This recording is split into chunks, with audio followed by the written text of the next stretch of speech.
On the central plateau of Mexico, there stand many stately monuments to the advanced nature of its ancient civilization. This is the towering Pyramid of the Sun, one of the world's largest pyramids. Quetzalcoatl, the plumed serpent, was the great Toltec teacher. Under Quetzalcoatl and his subordinates, these civilizations were far advanced in art, surgery, and astronomy. The 12-foot calendar stone of the Aztecs was as accurate as calendars of today. Across this ancient culture, the Spaniards, bearing the cross, but more effectively the cannon, forced their way in the 16th century, a conquest symbolized by this Spanish-type building erected on a ruined pyramid. Today, the paved roads of the Spanish invaders remain, and bridges centuries old but usable. Aqueducts for carrying the precious water. Today, 3 types make up Mexico's population. This man is of pure Spanish ancestry. For 300 years, the Spanish ruled Mexico.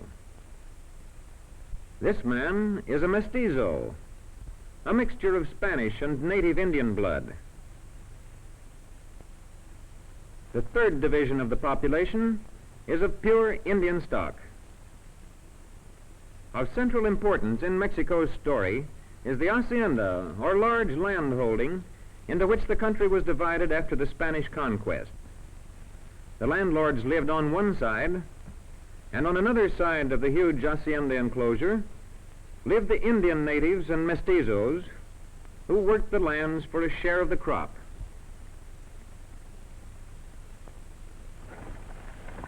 In the big house lived the owner and his family. Close by was the chapel, where religious services were held.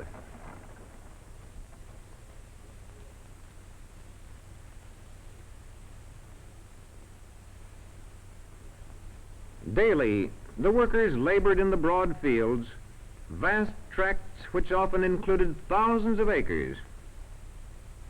However, in 1917, in the Chamber of Deputies, Mexico began to return some of the land to the farming people. Many of the huge holdings were divided. The Indian and the mestizo, who had long toiled for others, now had their own land to till and to receive from it the full reward of their labors. The huge plantations of the maguey plant, from which the popular native drink pulque is made, are reminiscent of the old hacienda system. Here we see one of a large number of workers approaching with his donkey to gather sap from the plants. In the center of the huge cactus-like arms of the maguey plant, the sap oozes out into a basin. The long gourd with one end open and a hole in the other provides an implement by which the worker draws up the sap.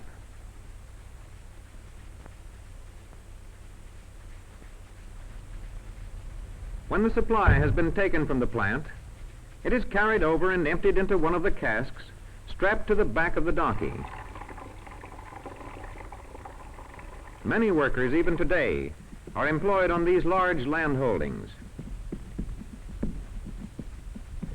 The pride in possession of their own lands, however, is reflected in the home life of the workers. This mestizo housewife is drawing water for the evening meal. The typical adobe house construction is in evidence. A bed mat of coarsely woven grass stands by the door. While grandmother watches over baby, she does fine hand needlework. She uses the sewing machine only for coarser work, on clothing, for example.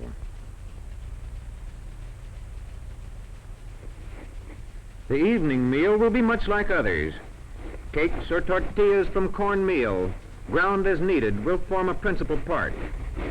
The Mexican housewife may spend as much as 6 hours daily grinding meal from corn on the metate, or grinding stone, the most important article of furniture in every rural household.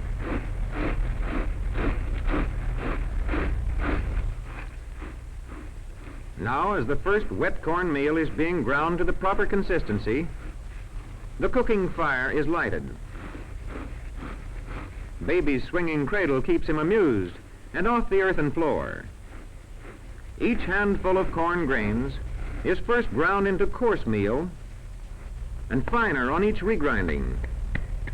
This household skill is a required part of the education of the Mexican girl, even as the tortilla or flat corn cake is a leading part of the diet of the typical Mexican family. Aside from the grinding stone and stove, the living and dining room presents few articles of furniture. The men folks spend their days in the open air working, so plain fare and simple furniture fit well into their scheme of life. Tortillas and beans called frijoles are nourishing and inexpensive. The thin tortilla can be folded easily about the frijoles, or a piece of it can be used as a spoon with which the beans may be scooped up. Baby can wait for his supper until his elders have finished. The typical day in the Mexican working man's home ends with the familiar strum of guitar and the melodious folk song.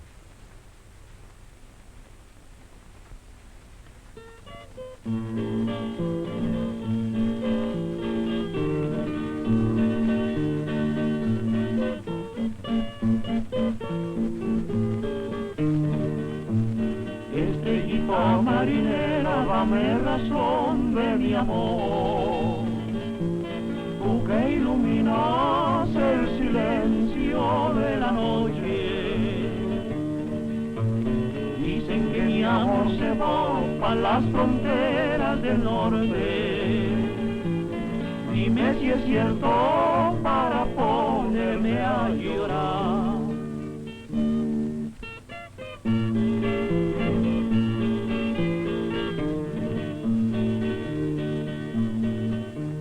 Tu nombre traigo en el corazón grabado y tu recuerdo en el pecho aprisionado. Pero chinita del alma me trae entusiasmado, que hasta en el sueño parece que te oigo hablar.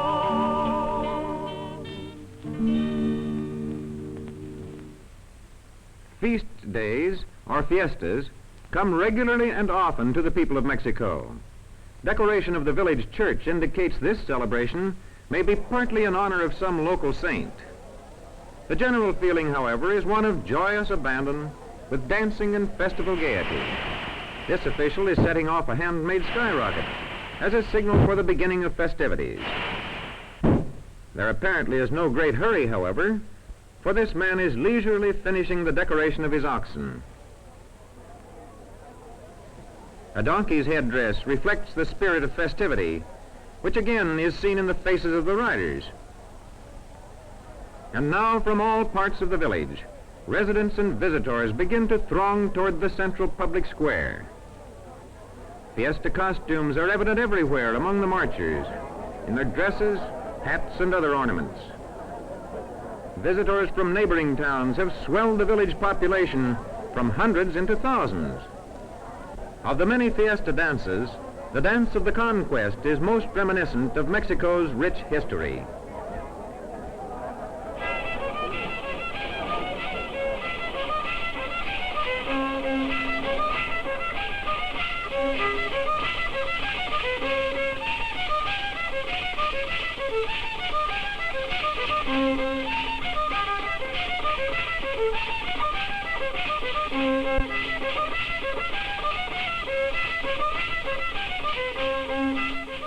The strongest men dress as native Indians.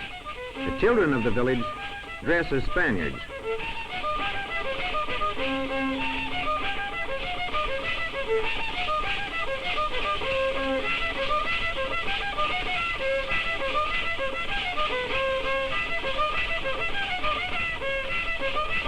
Thus, in gay fiesta time, in their folk dances, the people of Mexico relive the stirring events in their history.